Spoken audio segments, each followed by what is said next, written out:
Dead silence blanketed St. Patrick's old cathedral, broken only by cruel, muffled snickers echoing off the vaulted ceilings.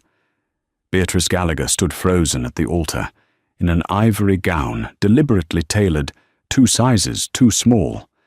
Her soft, full figure spilled uncomfortably over the biting corsetry, a physical punchline to a dangerous, calculated joke. Her father, head of the Irish syndicate, had sent his overweight, invisible daughter to marry New York's most ruthless Mafia boss, fully expecting a bullet to sever their forced peace treaty. But as Lorenzo Costa finally stepped forward, his dark eyes didn't hold the anticipated disgust. Instead, they held a lethal promise of absolute ruin for every single person laughing at his bride. The air in the Gallagher estate in Brookville always smelled faintly of expensive cigars, old money, and unspoken cruelty. For 24 years, Beatrice had navigated the sprawling, mahogany-paneled halls like a ghost. She was the eldest daughter of William Gallagher, a man whose word was law on the docks of Brooklyn and the underground casinos of Queens. But in her father's eyes, Beatrice was a failure of genetics. While her younger sister, Sylvia, was a slender, sharp-featured socialite who looked like she belonged on the cover of Vogue, Beatrice was soft, plump, and quiet. She preferred the solitude of the estate's library to the glaring lights of the family's underground galas. Her weight had been a topic of household conversation since she was 10. To her father, she was an embarrassment. To her sister, she was a convenient stepping stone to elevate her own beauty. But the Gallagher family was currently hemorrhaging power. A botched weapons shipment near Red Hook had cost the Italian Costa family millions, and the resulting street war had pushed both syndicates to the brink of federal indictments. The old-school commission, echoing the sit-downs of the Gambino and Lucchese eras, had mandated a peace treaty, a marriage, blood for blood, bound by a ring. Everyone in New York's underworld knew the bride was supposed to be Sylvia. Sylvia was the prize.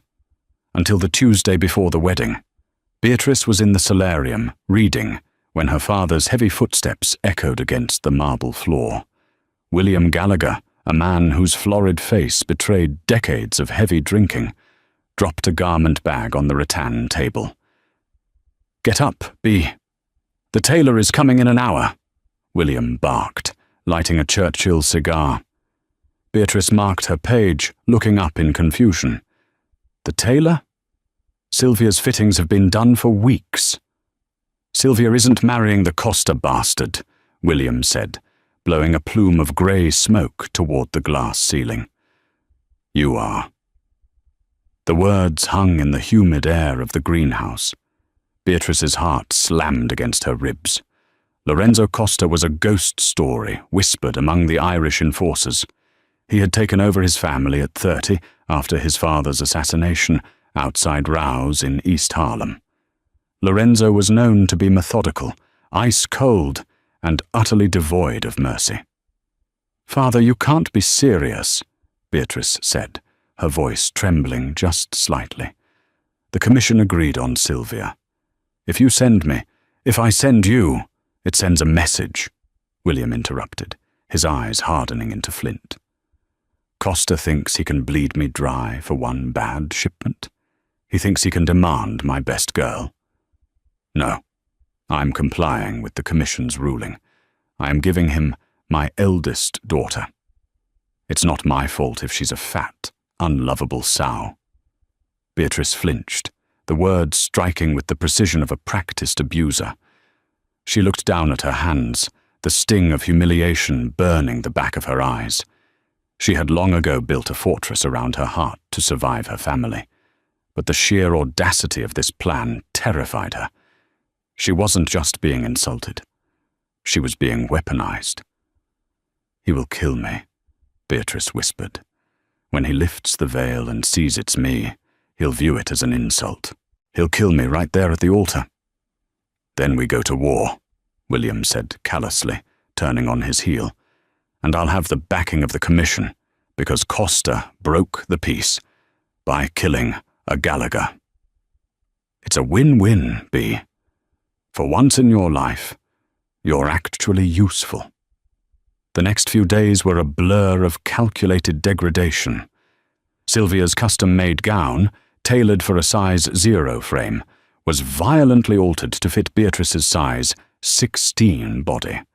The cruel seamstress, a woman loyal to Sylvia, let out the seams as much as she could, but the dress remained a medieval torture device. It dug into her waist, flattened her chest painfully, and made every breath a shallow, agonizing gasp. On the morning of the wedding, Sylvia leaned against the doorframe of Beatrice's bedroom, sipping a mimosa.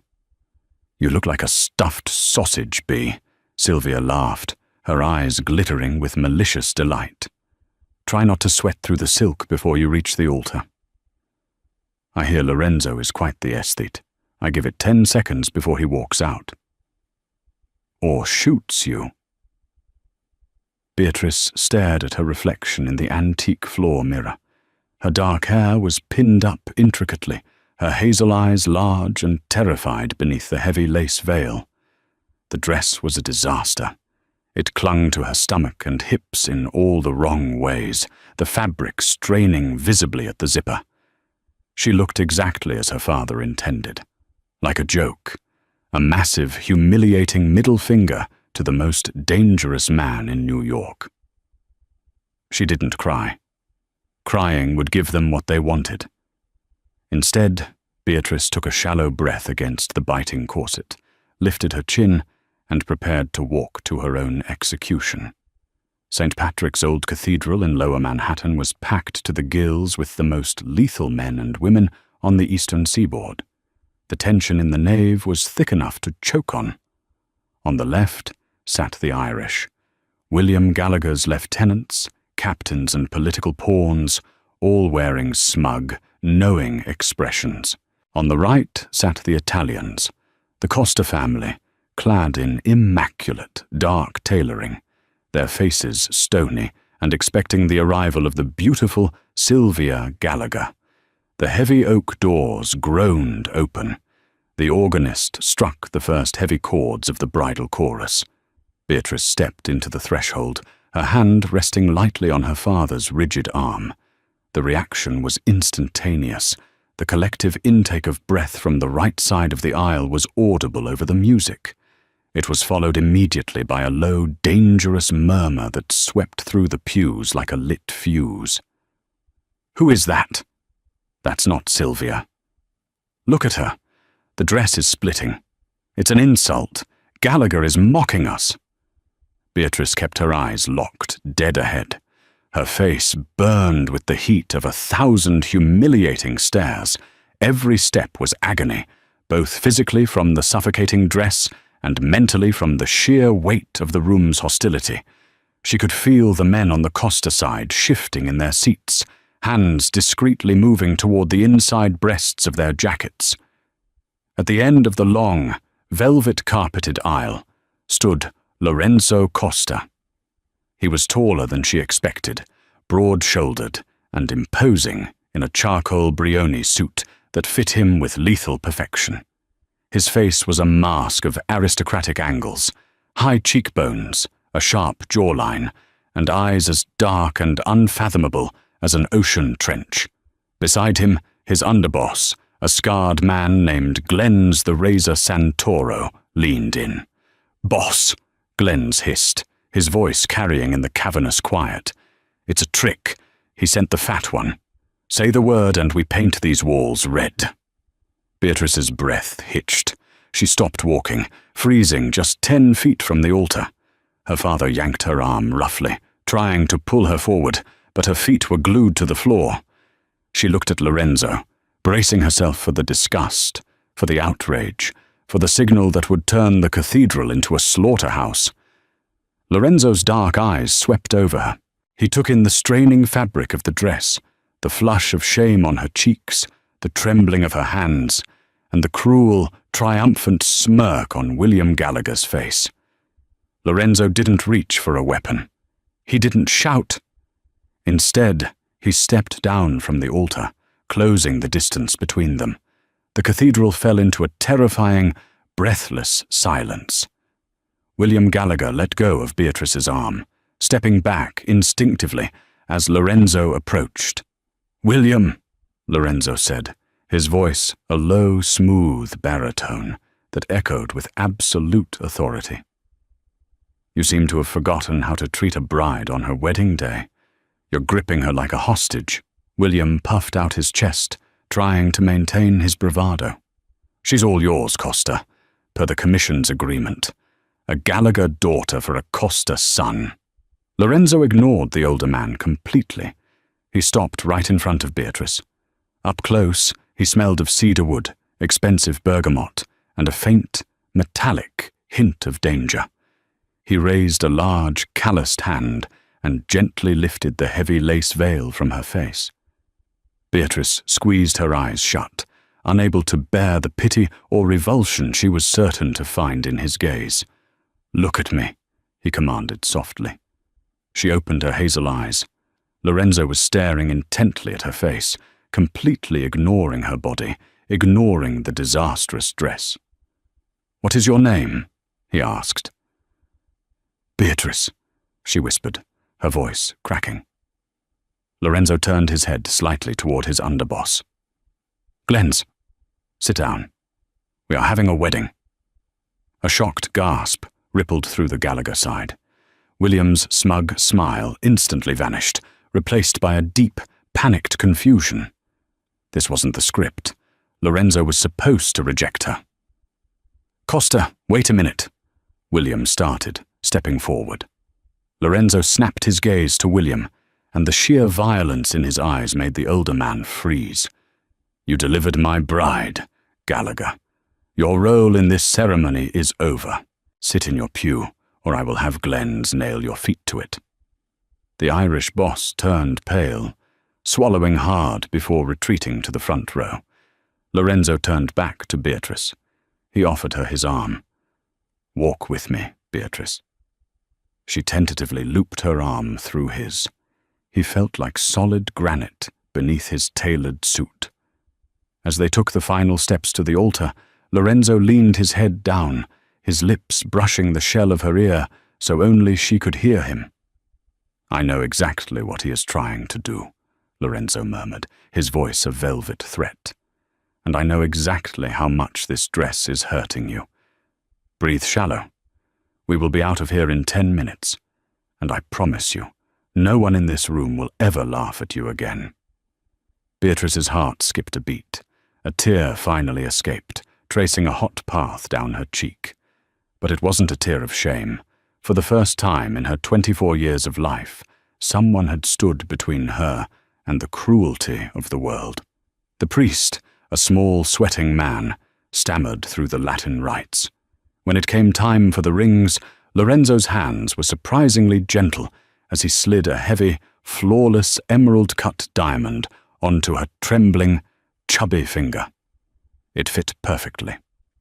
"I, Lorenzo, take you, Beatrice," he said, his voice ringing loud and clear across the silent church, leaving no room for doubt or hesitation. When the priest pronounced them husband and wife, Lorenzo didn't do the customary polite peck on the cheek. He took her face in both his hands, his thumbs gently wiping away her stray tear, and kissed her firmly on the lips. It was a kiss of possession, a public claiming that sent a shockwave of electricity straight down Beatrice's spine. As they turned to face the congregation, Lorenzo's grip on her waist was ironclad. He stared down the aisle, his eyes locking onto the Gallagher family. "Anyone who disrespects my wife," Lorenzo announced to the silent room, "disrespects me." And you all know what happens then. The reception was a masterclass in suffocating tension. Held at a lavish, heavily guarded banquet hall in Midtown, the two families mingled like oil and water. Beatrice sat at the sweetheart table beside Lorenzo, feeling like she was floating outside of her own body. Her father and sister had kept their distance. Sylvia had glared daggers at Beatrice from across the room, clearly infuriated that her sister had not been humiliated and discarded as planned. Beatrice had spent the last 2 hours barely touching her food, hyper-aware of the massive man sitting beside her. Lorenzo had been polite, terrifyingly so. He intercepted anyone who approached their table, effortlessly dominating the conversations and shielding Beatrice from the thinly veiled sneers of the Gallagher associates. By 11 p.m., Lorenzo stood up and buttoned his jacket. "We're leaving," he said simply. He didn't ask for her father's blessing to depart. He didn't say goodbye. He merely placed a hand on the small of Beatrice's back and guided her out of the hall, flanked by Glenn's and 3 other heavily armed men. The ride to Staten Island was silent. The partition in the armored Maybach was rolled up, leaving Beatrice and Lorenzo in the plush, dimly lit back seat. Beatrice stared out the window as the city lights blurred into streaks of gold and red. The adrenaline of the ceremony was wearing off, leaving behind a bone-deep exhaustion and a terrifying reality. She was now married to a Mafia boss. The protection at the altar was likely just a public show of dominance, a way to thwart her father's plan. Now, behind closed doors, she expected the real punishment to begin. The car passed through towering wrought-iron gates, winding up a long, tree-lined driveway in Tot Hill, the most exclusive and heavily fortified neighborhood on Staten Island. The Costa estate was a sprawling, modern fortress of stone and glass, overlooking the distant, glittering skyline of Manhattan. The moment they stepped through the front doors, a stern-faced, older Italian woman in a black dress was waiting for them. "Welcome home, Don Lorenzo," the woman said, bowing her head slightly. She turned to Beatrice, her eyes scanning her with intense curiosity, but absolutely no malice. "And welcome, Signora Costa. I am Mrs. Rossi, the housekeeper." "Mrs. Rossi," Lorenzo said, shrugging off his suit jacket. "Have Antoinette brought to the master suite immediately." Beatrice's blood ran cold. Antoinette?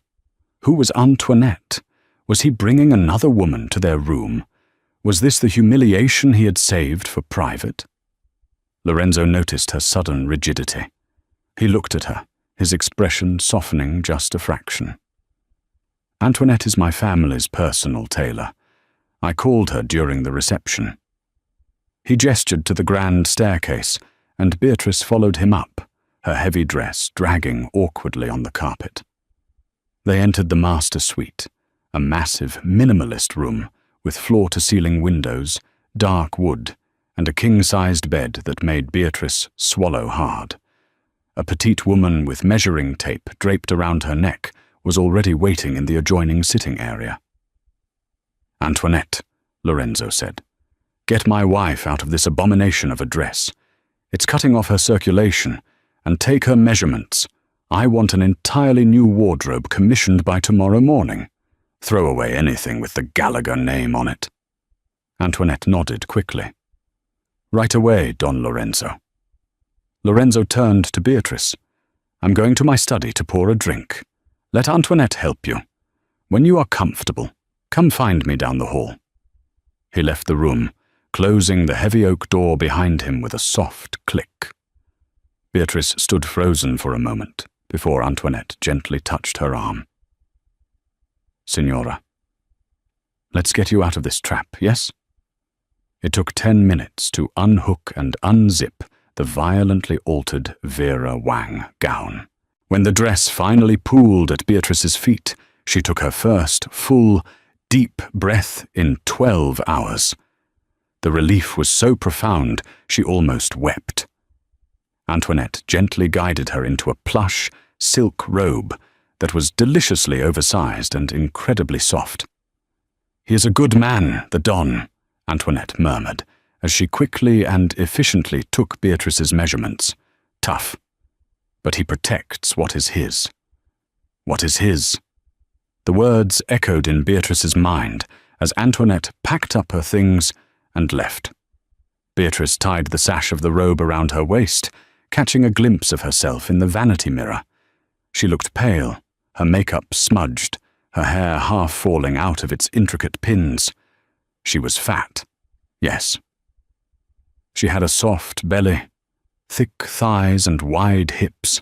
She had spent her entire life apologizing for taking up space. But tonight, Lorenzo Costa had looked at her and demanded she take up more space. Steeling her nerves, Beatrice walked out of the bedroom and padded silently down the carpeted hallway. A sliver of warm, amber light spilled from beneath a door at the end of the hall. She pushed it open slowly. Lorenzo was sitting behind a massive mahogany desk, a glass of amber liquid in his hand. He had taken off his tie, and the top 2 buttons of his crisp white shirt were undone. He looked up as she entered, his dark eyes tracking her movements as she stepped into the room. "Better?" he asked, gesturing to a leather armchair opposite his desk. "Yes," Beatrice said, her voice surprisingly steady. She sat down, pulling the silk robe tighter around herself. "Thank you."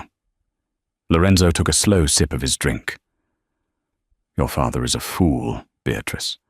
A predictable, arrogant fool." Beatrice looked down at her lap. He thought if he sent me, you would be so insulted by my appearance that you would kill me, or at least break the treaty. He wanted an excuse to go to war with the backing of the Commission.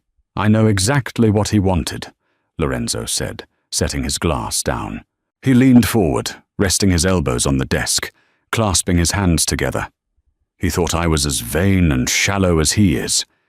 He thought I wanted a vapid, sharp-tongued trophy like your sister to sit on my arm."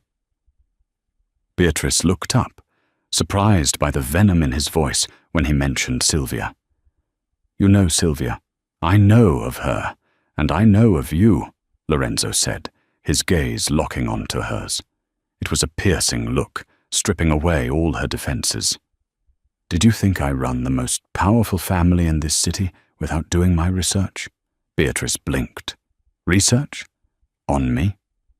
6 months ago, at the mayor's charity gala at the Plaza Hotel, Lorenzo said quietly. "Your father was busy drinking himself into a stupor at the bar. Your sister was flirting with a federal prosecutor, and you were sitting in the corner, successfully negotiating a quiet side deal with the union boss for the docks, a deal your father later took credit for." Beatrice's jaw dropped. She had no idea anyone had been watching her that night. She had merely been doing what she always did, cleaning up her family's messes from the shadows, because her father was too incompetent to do it himself. "You're the brains of the Gallagher operation, Beatrice," Lorenzo stated, stating a fact rather than a compliment. "Your father is too blinded by his own prejudice to see it. He looks at you and sees a weight problem. I look at you and see the only person in the Gallagher family who actually understands how to run an empire." Beatrice's chest tightened. She didn't know how to process this. For years, she had been told she was worthless. Now, the most dangerous man in the city was looking at her as if she were a queen. "So," Beatrice started, trying to find her footing. "You didn't just accept me to spite my father?" Lorenzo stood up from his desk and walked around it, leaning against the edge right in front of her. He was so close, she could feel the heat radiating from his body. "Spiting your father was a pleasant bonus," Lorenzo said, his voice dropping an octave. "But no, when the Commission demanded a marriage, I made sure the phrasing of the contract demanded William Gallagher's eldest daughter. Your father, in his infinite stupidity, thought I meant Sylvia, because he doesn't even consider you a person. He thought he was pulling a fast one on me today by swapping you in." Lorenzo reached out, his long fingers gently brushing a loose strand of dark hair behind Beatrice's ear. The touch was so gentle, so reverent, it made her breath hitch. "He didn't trick me, mia cara," Lorenzo whispered fiercely. "I orchestrated it. I wanted you." Beatrice stared up at him, her heart hammering wildly against her ribs. Why? Because a king needs a queen who can actually rule, Lorenzo said, his thumb grazing her jawline. Not a porcelain doll who breaks at the first sign of pressure. Your family has treated you like dirt, Beatrice. They sent you here to die. But they made a fatal mistake. What mistake? She breathed. Lorenzo's eyes darkened with a terrifying, thrilling promise of violence and devotion. They gave you to me. And now, together, we are going to dismantle the Gallagher family, brick by brick, and we are going to make them beg for your forgiveness before we burn them to the ground. The morning sun filtered through the sheer curtains of the master suite, casting long, golden shadows across the Egyptian cotton sheets. For the first time in her life, Beatrice woke up feeling safe. She shifted under the heavy duvet, her hand brushing against the empty, still warm space beside her. Lorenzo was already up. When she walked into the adjoining dressing room, she stopped dead in her tracks. The barren racks from the night before were now filled. Antoinette had worked a miracle overnight. Row upon row of bespoke clothing hung neatly, cashmere sweaters in deep emeralds and rich burgundies, tailored slacks cut to accommodate her hips, silk blouses, and structured blazers that didn't pinch or squeeze. On a velvet ottoman sat 3 pairs of custom Christian Louboutin heels and several boxes of imported Italian lingerie. There was a small, heavy card resting on a vanity tray. The handwriting was sharp and aggressively elegant. For my wife. Wear the emerald green. Come down to the study when you are ready. L. Beatrice traced the sharp ink of the L. A slow, unfamiliar warmth spread through her chest. It wasn't just the clothes. It was the fact that he had paid attention. He wasn't trying to hide her in shapeless muumuus, nor was he forcing her into corsets meant to torture her into an acceptable mold. He was outfitting her for a war. 40 minutes later, Beatrice walked down the sweeping marble staircase. The emerald green silk blouse draped beautifully over her full breasts, tapering to tuck into a pair of high-waisted, wide-leg black trousers that made her feel taller, more grounded. She looked like a woman who belonged in this fortress. When she approached the study, the heavy oak doors were cracked open. She could hear the low, tense rumble of men's voices. "Boss, it's a setup," a raspy voice argued. "Gallagher is bleeding the Brooklyn Navy Yard dry. We're short $2 million on the import tariffs this quarter. He's skimming, and he's using the wedding as a distraction." "Let him skim for another week, Carmine," Lorenzo's smooth baritone replied. "I want to know exactly which shell accounts the money is landing in before we freeze them." "With all due respect, Don Lorenzo," another voice, Glenn's the underboss from the altar, chimed in. "The Irish have a dozen shell companies. It'll take forensic accountants months to trace the ghost accounts. By then, Gallagher will have bought off half the Port Authority." Beatrice pushed the door open. The hinges were silent, but the sudden draft drew the attention of the 4 men in the room. Carmine, a burly capo with a broken nose, stopped mid-sentence. Glenn's hand twitched toward his waistband out of sheer habit. They stared at her, assessing the daughter of their enemy, clearly unsure if she was a hostage, a spy, or a liability. Lorenzo sat behind his desk, flanked by his men.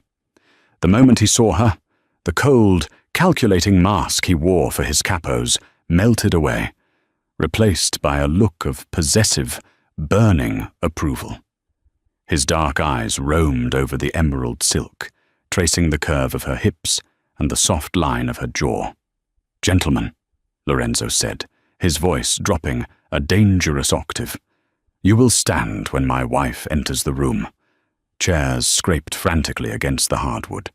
Carmine, Glenn's, and a thin, bespectacled accountant named Paulie scrambled to their feet, dipping their heads in a hasty show of respect. Sit, Beatrice said, her voice surprisingly steady. She walked over to the large mahogany conference table where blueprints and ledgers were strewn about. She didn't shrink under their stares. She leaned over the table, her eyes scanning the rows of numbers Paulie had been agonizing over. "You're looking in the wrong place," Beatrice said quietly. Paulie blinked, exchanging a bewildered look with Carmine. "Excuse me, Signora?" Beatrice tapped a perfectly manicured plump finger on a line item labelled Harbour Maintenance Company. "My father isn't using the old shell accounts.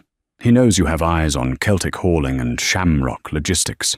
6 months ago, my sister Sylvia started dating a junior executive at a maritime sanitation firm based out of Hoboken." She looked up, meeting Lorenzo's gaze. He was watching her with the rapt attention of a predator who had just realized his mate was equally lethal. "The firm is called Apex Waterways," Beatrice continued, turning back to the capos. "My father routes the skimmed tariff money through their payroll as phantom contractor fees. Then it gets funneled into a trust fund under my late mother's maiden name in the Caymans. Account number ends in 4409. I have the routing numbers memorized." Silence fell over the study, the kind of heavy, suffocating silence that follows a bomb detonation. Glenn's jaw slackened. Carmine stared at Beatrice as if she had just grown a second head. Paulie scrambled to pull out his encrypted tablet, his fingers flying across the screen. "Holy Mother of God," Paulie whispered, staring at his screen. "She's right. Boss, it's all here. Millions. It's been moving right under our noses." Carmine looked at Beatrice, the skepticism entirely gone from his eyes, replaced by a profound, terrifying respect. "Signora Costa, how do you know this?" "Because my father can barely use a smartphone, let alone launder money," Beatrice said, a bitter smile touching her lips. "I spent the last 5 years balancing his books to keep the feds off our doorstep. He thought I was just doing administrative busy work because I was too ugly to be put to use anywhere else." Lorenzo stood up. He walked slowly around the desk, his presence commanding the absolute attention of every man in the room. He stopped beside Beatrice, wrapping a heavy protective arm around her waist, pulling her soft curves flush against his hard side. "I told you all," Lorenzo murmured, his eyes locking onto Glenn's. "We didn't just gain a truce yesterday. We gained the keys to William Gallagher's kingdom." He pressed a kiss to her temple, ignoring the presence of his highest-ranking men. "Glenn's, call our contacts at the SEC. Anonymously leak the Apex Waterways routing numbers. Let the federal government freeze Gallagher's hidden assets. I want him broke and panicking by Friday." "Yes, boss," Glenn said, bowing his head to Lorenzo, and then, distinctly, bowing his head to Beatrice. "Yes, Signora." As the men filed out of the room to execute the orders, Beatrice felt her knees tremble. The adrenaline was fading. She had just betrayed her blood. She had just signed her father's financial death warrant. Lorenzo felt her tremble. He turned her around, backing her gently against the edge of the desk. He gripped her waist, his thumbs tracing the soft flare of her hips. "Regrets, mia cara?" he asked softly. Beatrice looked up into his dark, fathomless eyes. "No. He sold me to the wolves. He just didn't realize the wolf would teach me how to bite." A slow, wicked smile spread across Lorenzo's aristocratic face. He leaned down, his lips brushing against hers in a tantalizing, agonizing tease. "You are magnificent," he breathed against her mouth, "every single inch of you." When he kissed her, it wasn't a public show of possession like at the altar. It was a private, consuming devotion. He didn't avoid her softness. He worshipped it. His hands tangled in her dark hair, pulling her closer until the memory of every insult she had ever endured burned away in the heat of his touch. By Friday, the New York underworld was in chaos. The federal raid on Apex waterways made the front page of the Wall Street Journal. The feds froze nearly $60 million in illegal assets. William Gallagher's empire was suddenly starved of oxygen. Rumors swirled from the Bronx to the Battery that the Irish were missing payrolls for their enforcers. The Costa family, meanwhile, remained utterly silent. Lorenzo played the part of the newlywed, untouchable and unbothered, while his men quietly absorbed the territories Gallagher was losing his grip on. That evening, Lorenzo informed Beatrice they were going out. "We need to be seen," Lorenzo explained, as they rode in the back of the Maybach toward Manhattan. "The 5 families need to see that my house is in order and that my wife is the undisputed queen of the Costa Syndicate." They arrived at Le Bernardin, Midtown's temple of French seafood, where getting a table required either 6 months' notice or the kind of power that made chefs nervous. Lorenzo didn't have a reservation. The maître d' simply paled, cleared out a prime corner booth, and bowed them inside. Beatrice wore a stunning, off-the-shoulder black velvet gown that Antoinette had created. It hugged her generous curves perfectly, and around her neck rested a string of flawless Costa family diamonds that Lorenzo had fastened himself. She felt beautiful. She felt dangerous. They were halfway through their lobster carpaccio when the atmosphere in the restaurant abruptly shifted.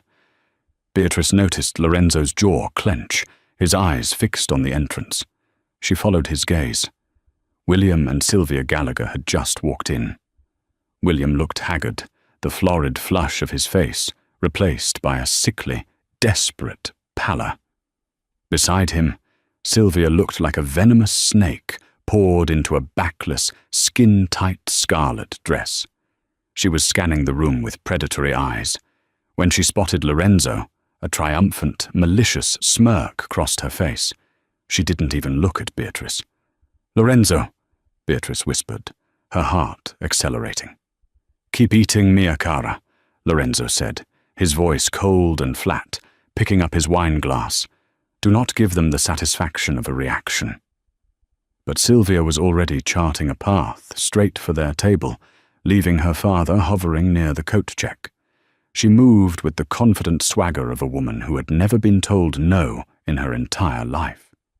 She arrived at the booth, ignoring Beatrice entirely, and leaned heavily against the table, giving Lorenzo a generous view down the front of her dress. "Don Costa," Sylvia purred, her voice dripping with artificial sweetness. "What a surprise to see you here. I was hoping I'd run into you. We have some family business to discuss." Lorenzo didn't look at her chest. He didn't even look at her face. He carefully cut a piece of lobster, placed it in his mouth, chewed and swallowed, taking an agonizingly long time before finally lifting his gaze to the woman invading his space. "I don't recall inviting you to my table," Lorenzo said, his voice carrying the chilling indifference of a winter wind. Sylvia's smile faltered for a fraction of a second, but she rallied, letting out a tinkling laugh. "Oh, Lorenzo, there's no need to be so hostile. I know my father pulled a fast one on you. The commission contract. The mix-up at the altar." She finally spared a glance at Beatrice, her eyes raking over her sister's body with practiced disgust. "I know you're stuck with the family joke, but I wanted to let you know, just because she has your ring doesn't mean you can't have the real prize on the side. We can fix my father's mistake." Beatrice gripped her napkin under the table, her knuckles turning white. The sheer, brazen audacity of her sister made her nauseous. Sylvia was offering herself as a mistress to save their father's collapsing empire, while simultaneously trying to strip Beatrice of the only dignity she had ever known. Lorenzo set his fork down. The soft clink of silver against porcelain sounded like a gunshot. He looked at Sylvia, his dark eyes void of any human warmth. "The real prize?" Lorenzo echoed softly. "I can be very discreet." Sylvia leaned closer, lowering her voice. "And you wouldn't have to be seen in public with that." Lorenzo didn't raise his voice, but the sheer, raw menace bleeding from him made the two tables adjacent to them suddenly go silent. "Let me clarify something for you, Sylvia," Lorenzo said, his tone deadly calm. "I drafted the contract. I specified the eldest daughter. If your father had sent you down that aisle, I would have put a bullet between your eyes in front of the priest and declared war right then and there." Sylvia physically recoiled, her face draining of color. What are you talking about?" "You are a vacuous, incompetent parasite," Lorenzo continued, methodically dissecting her ego with surgical precision. "You possess nothing of value. No intellect, no loyalty, and no use to a man who runs an empire. My wife has more worth in her little finger than your entire bloodline." Lorenzo reached across the table, taking Beatrice's trembling hand in his, raising her knuckles to his lips for a brief, reverent kiss. "Now," Lorenzo's eyes locked back onto Sylvia, narrowing into slits of pure malice. "You have exactly 5 seconds to walk away from my wife's table before I have Glenn's drag you out of this restaurant by your hair and toss you into the East River." Sylvia stood frozen, utterly humiliated. Her mouth opened and closed like a dying fish. She looked back at her father, who was watching in horror, realizing their last desperate gamble had just failed, spectacularly. But before Sylvia could retreat, Beatrice found her voice. The years of swallowing her sister's cruelty vanished, replaced by the steel she had forged in Lorenzo's fire. "Sylvia," Beatrice said, her voice ringing clear and authoritative across the quiet dining room. Sylvia looked down at her, her eyes brimming with humiliated tears and raw hatred. "Tell Richard Sterling at the Guggenheim board that his offshore accounts aren't as secure as he thinks," Beatrice said calmly, referencing the wealthy, married art dealer Sylvia had been secretly blackmailing for the past year to fund her lavish lifestyle. Sylvia gasped, stumbling backward as if physically struck. "How do you know about Richard?" "I know everything," Beatrice replied, leaning back in the plush leather booth, looking every bit the mob boss's wife. "And if you or our father ever approach me or my husband again, I will mail the evidence to his wife, the SEC, and the New York Post. You'll be wearing an orange jumpsuit instead of designer silk. Do you understand me?"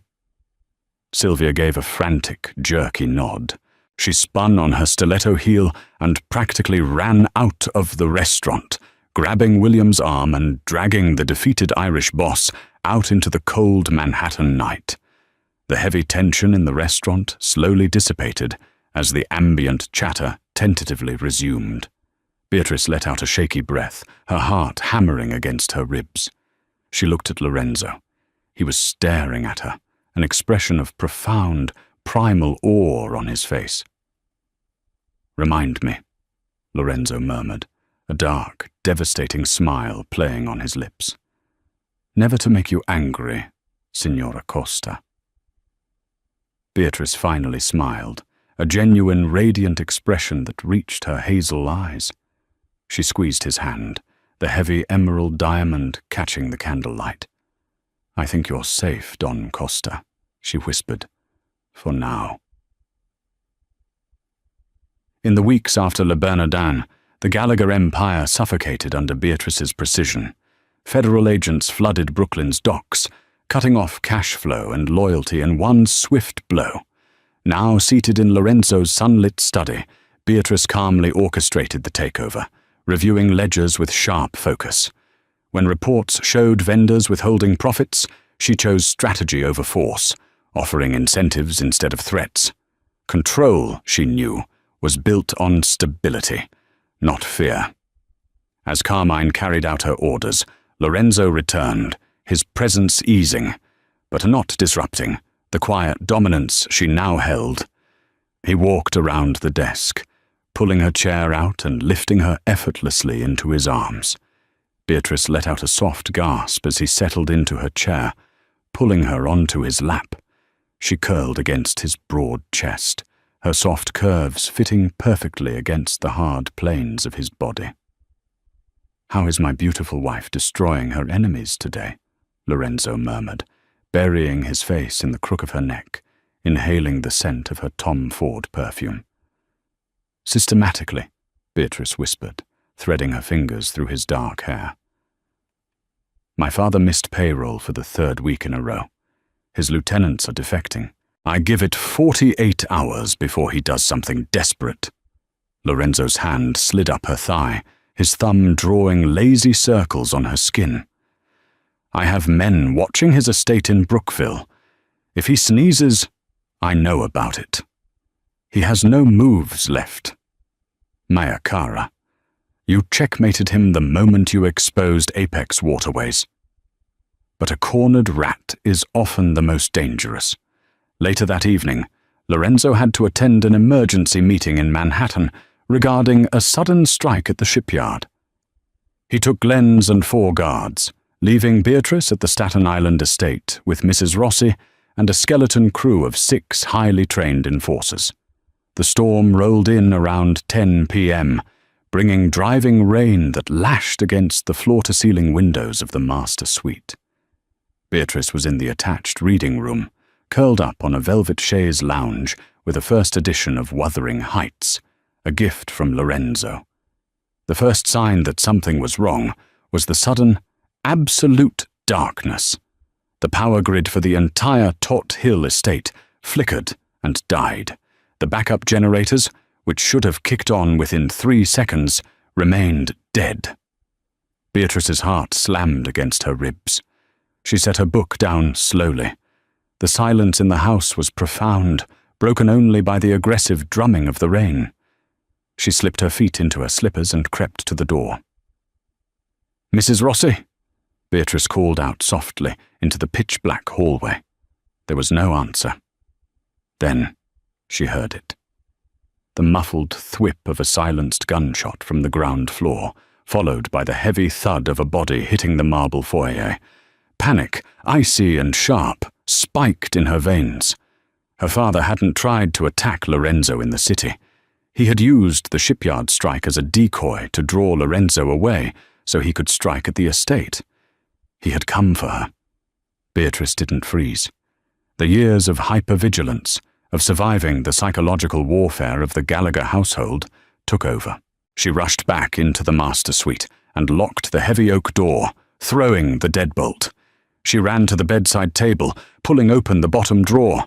Lorenzo had placed a sleek, black Glock 19 there, on their second night.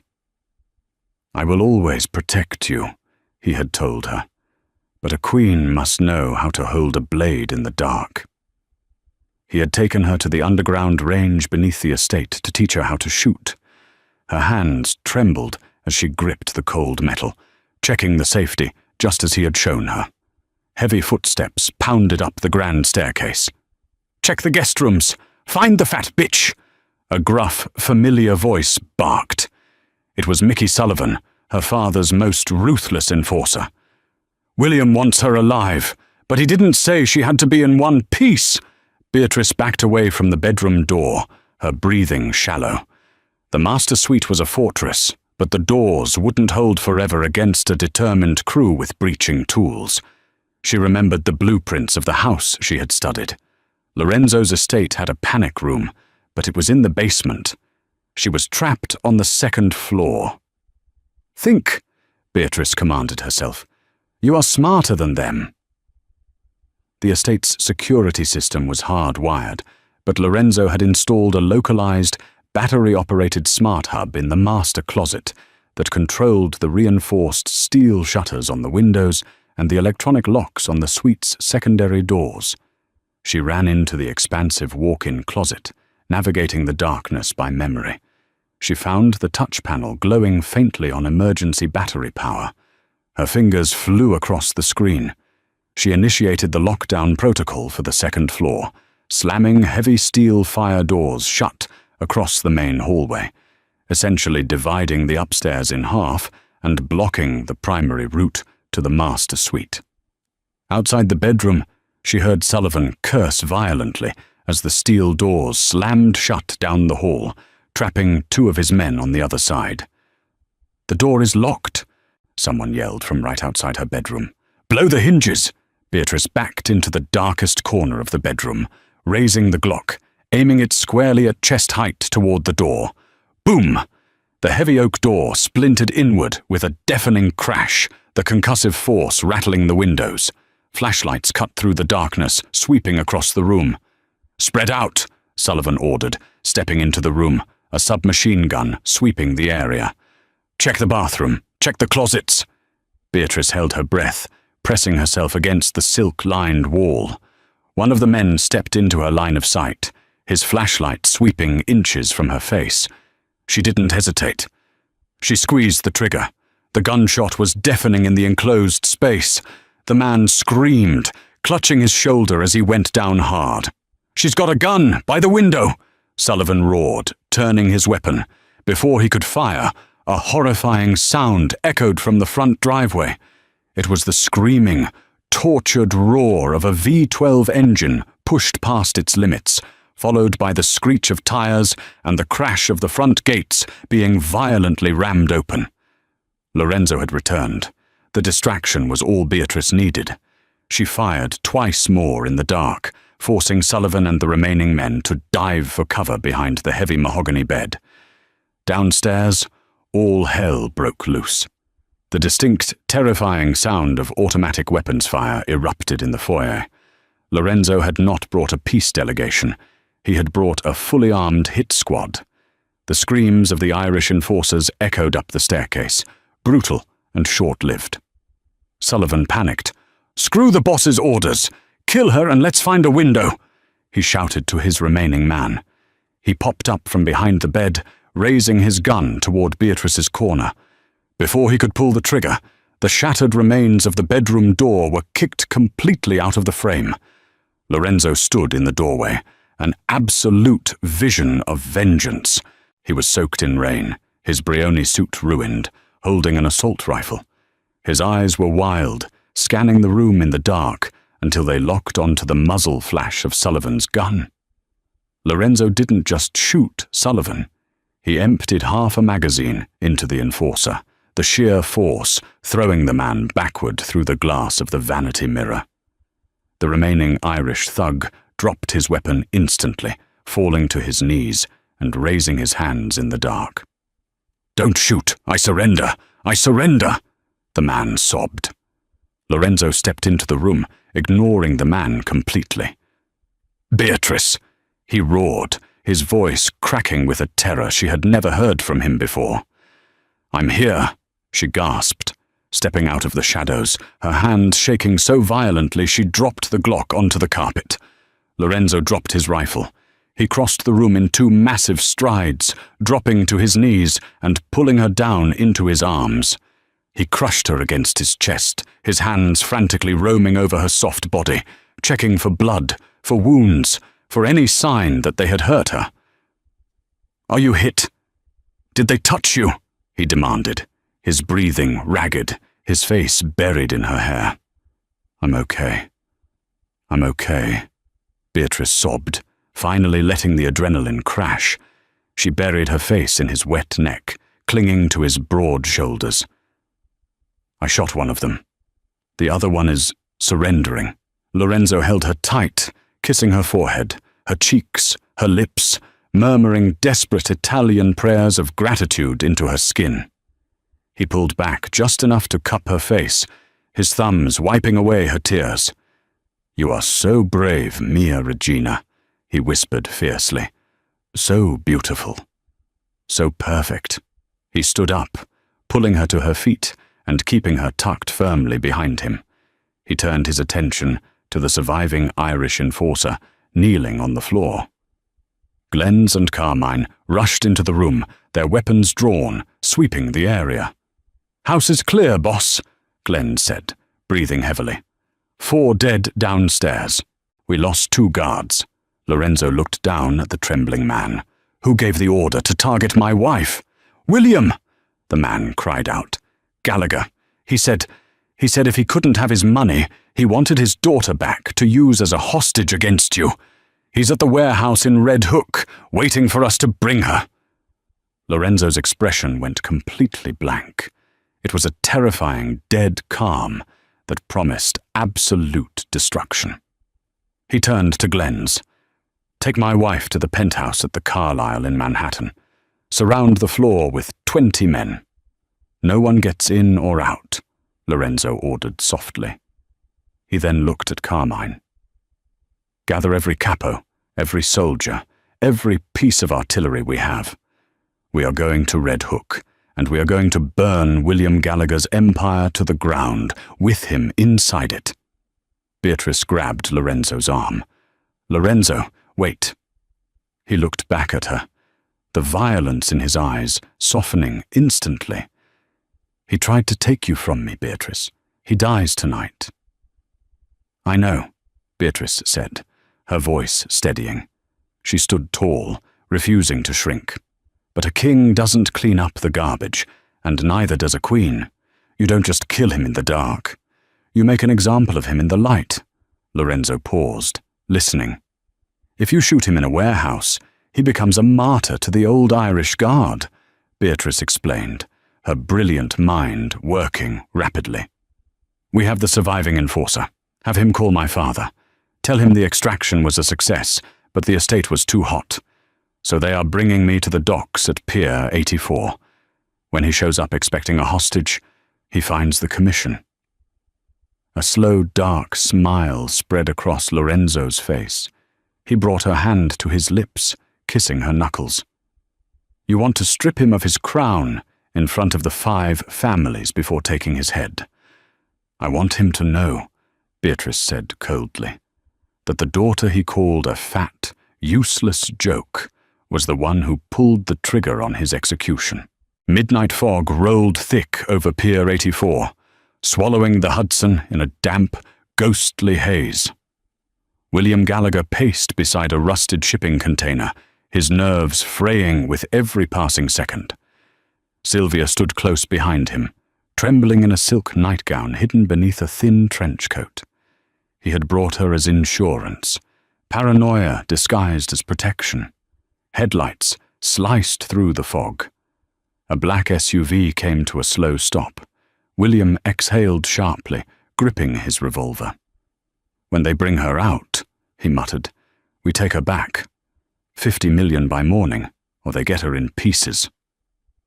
The doors opened, but it wasn't his men. 4 armed enforcers stepped out, rifles raised. Before William could react, floodlights erupted, turning night into blinding day. He staggered, shielding his eyes. Then he saw them, a semicircle of power, leaders of the 5 families, seated like silent judges. And at the center stood Lorenzo Costa. Beside him, Beatrice, unharmed, composed, radiating a quiet, lethal authority. William's gun slipped from his hand. "What is this?" he croaked. "You broke the treaty," Lorenzo said, his voice carrying across the pier. "You attacked my home. You tried to harm my wife." Murmurs rippled through the gathered bosses. William pointed wildly. "He stole from me." "I did," Beatrice cut in calmly. Silence fell. She stepped forward, Lorenzo's hand steady at her back. "I exposed your operations, redirected your assets. You didn't lose your empire, father. I dismantled it." Shock twisted his face into something unrecognizable. Lorenzo moved first. A single gunshot cracked through the fog. William collapsed, screaming, clutching his shattered knee. No one intervened. "You will show respect," Lorenzo said coldly. Then he turned to the others. "His territory is forfeit. His life is forfeit. Any objections?" None came. He handed the gun to Beatrice. "It's your choice." She looked down at her father, broken, pleading, reduced to nothing. Then she shook her head. "Death is too kind," she said quietly. "He'll live long enough to be forgotten." As sirens wailed in the distance, Beatrice turned away, taking Lorenzo's arm. "Take me home." Beatrice Gallagher was sent to the altar as a pawn, a cruel punchline, wrapped in ill-fitting silk, meant to trigger a war. But the men who orchestrated her humiliation severely underestimated the power of a woman who had spent her entire life surviving in the shadows. Lorenzo Costa didn't see a flaw to be mocked. He recognized a brilliant, strategic mind and worshipped the soft, generous curves her family had so viciously despised. Together, they didn't just survive the treacherous underbelly of New York's Mafia, they conquered it. Beatrice dismantled her tyrannical father's empire with surgical precision, merging it with the Costa Syndicate to become the undisputed queen of the 5 boroughs. She no longer hid in the background, apologizing for taking up space. Beside her devoted, ruthless husband, Beatrice claimed every inch of her power, proving that the most dangerous weapon in the room is the one everyone underestimates.